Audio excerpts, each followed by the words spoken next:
After 5 weeks of The Last Ride, is The Undertaker finally retired? Fuck out of here. Wow, you're in the mix with Pro Wrestling Bits.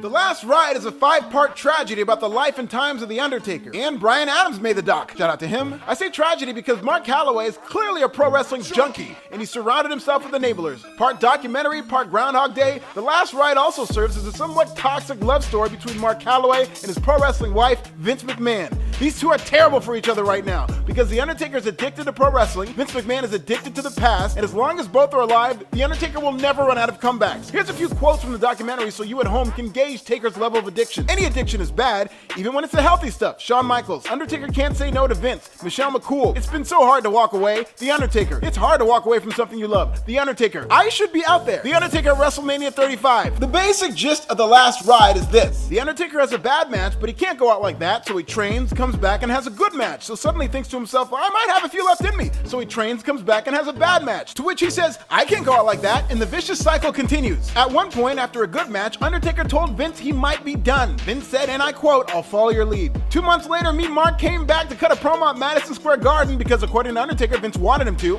and Undertaker made his official comeback in Saudi Arabia shortly thereafter, even after almost breaking his freaking neck against Goldberg. Admitting he was inches away from making his wife a widow and his children fatherless, Undertaker still tagged with Roman Reigns at Extreme Rules. For those keeping score, The Undertaker can't retire after a bad match, The Undertaker can't retire after a good match, The Undertaker can't retire after telling Vince he's retired, and The Undertaker can't retire after admittedly coming within inches of death.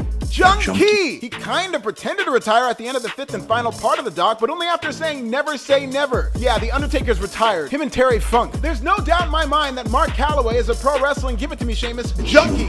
And mark my words, he'll be back. Maybe in Boneyard 2, maybe at WrestleMania 37, maybe as a cult leader for the Forgotten Sons. He'll be back. And even as an Undertaker fan, that scares the hell out of me. But I guess it's always been the gimmick.